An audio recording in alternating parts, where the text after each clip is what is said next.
Chris Paul had an historic night to close out the New Orleans Pelicans in Game 6 of the Western Conference first round. Paul went 14 of 14 from the field to break a playoffs record on his way to 33 points as the Suns won the series 4-2 to move on to the second round. In many respects, it was the encore to a series-long masterclass by CP3, who was forced into a slightly more aggressive scoring role after Devin Booker went down in Game 2. Still, it was classic Paul, assessing what the defense was doing through three quarters, while looking to involve his teammates before taking over in the final quarter by picking apart every look the Pelicans could throw his way. In all 6 series fourth quarters combined, Paul had a staggering 61 points in 67 minutes, with 18 assists and just 4 turnovers, shooting 67% from the floor, 33% from 3 and 93% from the free throw line. But when Booker went down, the series against the Pelicans became all about how the Suns could generate the 4 wins necessary to move on to the next stage on a much bigger quest.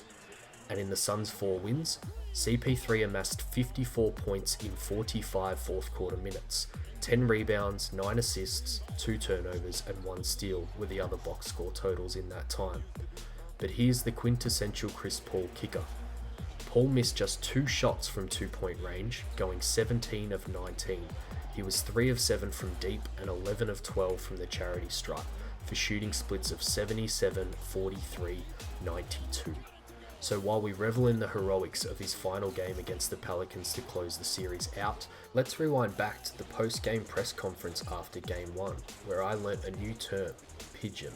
Having a feel for each other, the chemistry, the IQ. If something works, we're going to go back to it. I know it sounds simple, but you watch a lot of games sometimes and teams don't expose the weak link out there, what we call the pigeon, the person that can't guard. And we have somebody that we feel that can't guard and they're switching 1 through 5 or 1 through 4, we're going to keep going to it. So just as Chris Paul enters that interview at the perfect time to explain how he saw things, let's start from the very beginning, taking a closer look at how Chris Paul's timing was impeccable in the series as well, attacking the weak link on the Pelicans to get the 4 wins Phoenix needed to move on in Devin Booker's absence. You read the game, sort of take what the defense gives you. They started, when they bring Nance in, they usually read 1 through 5, which means switch every ball screen. So it was open. As CP3 said, the Pels were switching everything in Game 1. So Paul saw Graham as the pigeon who either wasn't going to be able to stop McGee on the roll or simply wouldn't want to. Next play, Nance becomes the pigeon who switches but is even deeper now, worrying about what happened on that very last play. Gone 4 of 8 from 3. Chris Paul hits a big 3. Fast forward to Game 3, and Chris Paul had 19 final quarter points, picking on every Pelicans big who switched onto him out of the pick and roll. I just picked my spots, you know what I mean? Finally had a couple shots go down. Just try to be aggressive, listen to DA. DA kept telling me he was gonna get me loose, and he told me to stop passing and to shoot the ball. But when New Orleans didn't switch, Paul saw McCollum as the pigeon, sensing he could draw the big over to help anyway. And while CJ does a good job here, Paul sees one of his spots and the rest of the Suns do a great job of clearing the defenders out of the way.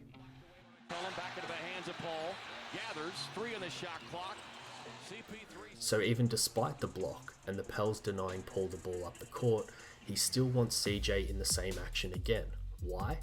Well, not only has he already downloaded the help that Nance brought over last play, he also remembers an earlier Ayton dunk too, and so do the Pelicans. CP3 with all kinds of tricks. Wow. And it ends. Paul draws all 5 defenders, giving Bridges all the space in the world that he needs. Looks it outside, finds Bridges. Mikal with a floater. Beautiful.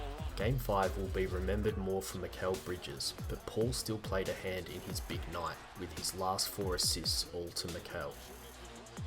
I don't know. I'll tell you this. During the game, I don't know who got what, who hot or nothing. Just trying to make sure we win, at the end of the game. But like I said, Kel was amazing, but we expect that from him. So.